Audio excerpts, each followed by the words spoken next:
kids at St. Andrews Park look up to him right now. He's a basketball star, played with one of the best, Charles Oakley, Virginia Union. He's still on business with that. And he went to the Army. So in certain circumstances, financially, couldn't make it in Virginia, even though he made the basketball team. But he came back, and he started his own business. He ain't never worked for nobody. Nobody. He said, I ain't working for nobody. And Dad, he was like a black market engineer, you know, with the little scrambler boxes. And satellite dish. You go to him, he gonna make sure you straight. He lived by his own rules. And he didn't want to answer to nobody. But he did believe in the Most High. Whether you call him God, whether you call him Jehovah, I call him Allah. And I found my way just like he found his way. And we talked about this. I said, Dad, man, what's going to happen when you die? He said, man, so I live my life. He said, just hope to make it to be my age. He said, it's time to go, it's time to go. I said, man, what I'm going to say, man? He said, you know what to say.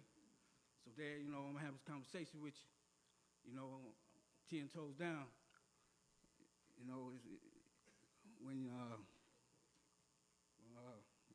Buster died. Excuse me just a moment. I couldn't make it. Hold on for a second. I'm not going to stay long. I'm going in and out. Just one moment. Yes, sir. If you are parked in the parking lot, the evacuation parking lot, you need to, which is the United Way parking lot, you need to move your vehicles. They are having a function in just a few moments, and that parking lot will be filled. Actions. Watch your actions because they become habits. Watch your habits because they become your character. Watch your character because that becomes your destiny. And destiny, Dad lived his life, and it was inevitable. And one thing about it, he wanted all these kids to know each other and love each other. And I'm happy to have mine today, along with his granddaughters and everybody with me. And I appreciate everybody coming. And there was a 13th century poet, a guy by the name of Rumi, Muslim. He said, yesterday I was clever, so I was trying to change the world. He said, today I'm wise, so I'm changing myself. And I'm going to leave with that.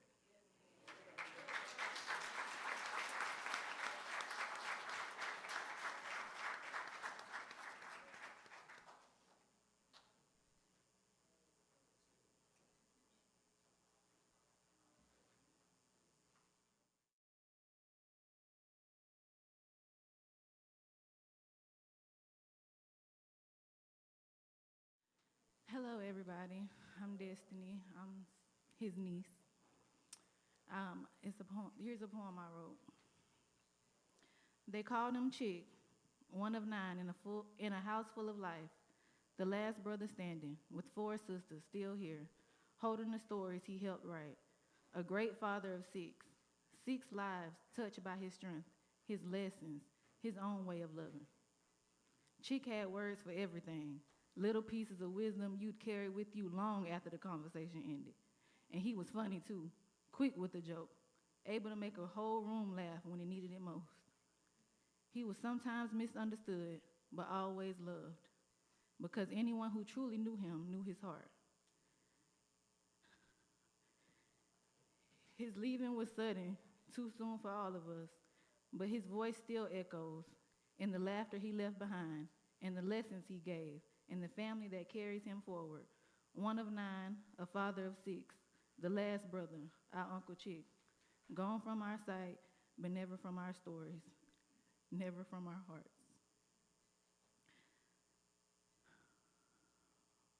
They called him Chick. This is another one I wrote. They called him Chick, one of another 9, a life full of stories, a spirit that shines. The last living brother, strong and true, with 4 loving sisters who saw him through. A father of 6 with a heart so wide, he carried his love with a stubborn pride.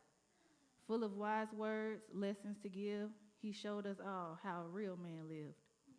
He was funny, quick with the line, could make you laugh at just the right time. Sometimes misunderstood, that's true, but deeply loved by more than a few. He held his daughter, Serenity dear, a love so strong, so bright, so clear. And now he's at peace, his spirit set free, reunited with his son he longed to see. Though he left us sudden, too soon it seems, he lives on in laughter, in love and dreams. One of 9, a father, a husband, a friend so slick, forever remembered, my Uncle Chick.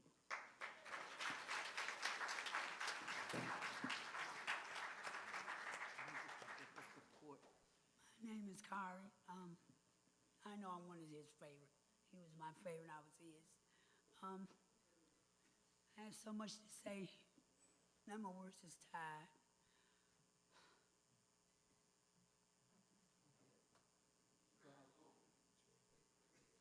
At least every week of every month, me and my uncle would spend time. I said, I'm on my way.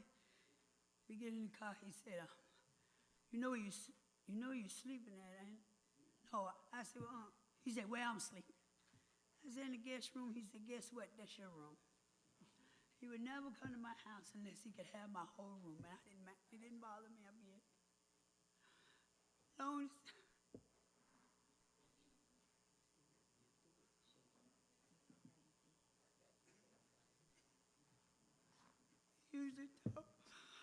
we used to talk at least 2 or 3 times a week, but I got too busy.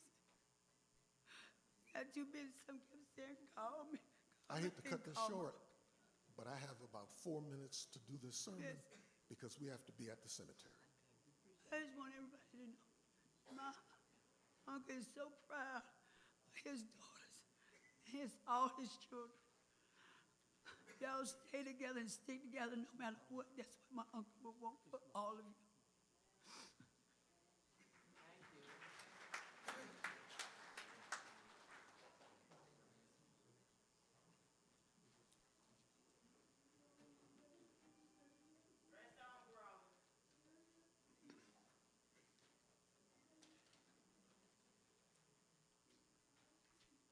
Hebrews chapter 9, verse 27. Hebrews chapter 9, verse 27. Just as man is destined to die once, and after that to face the judgment,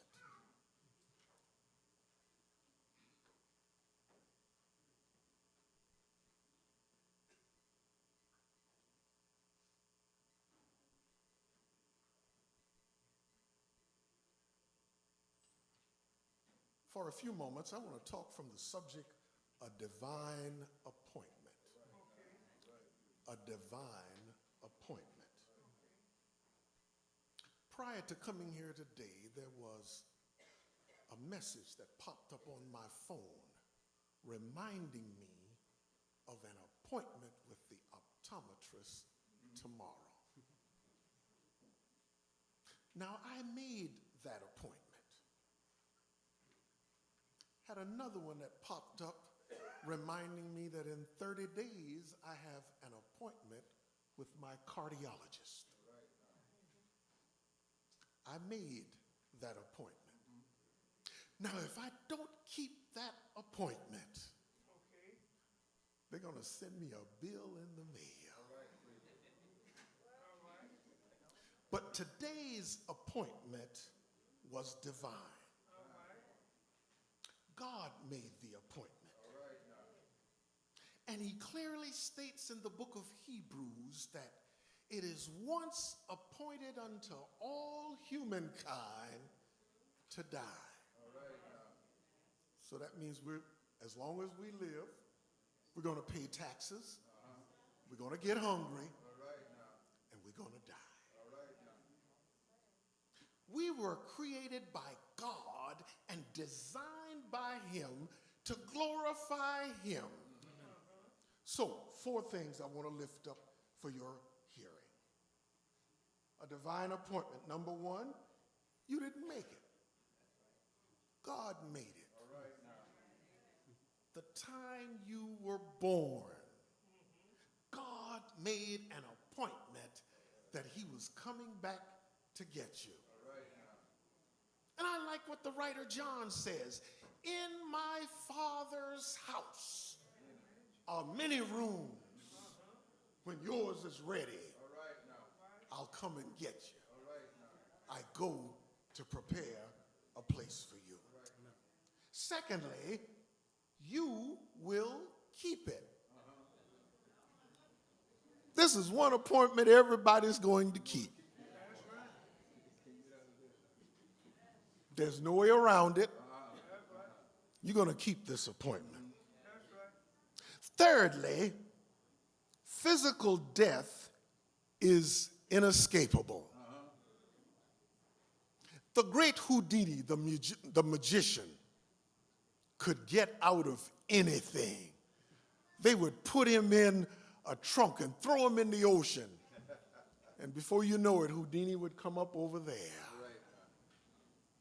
But guess what? Death one day got Houdini.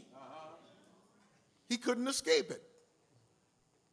And finally, are you ready? Are you ready? Get your house in order. I close with the words of a song of one of my favorite groups, The Impressions. People, get ready. There's a train a-coming. Don't need no baggage. You just get on board. All you need is faith to hear the diesel humming. Don't need no ticket. You just thank the Lord. Mortician will now come.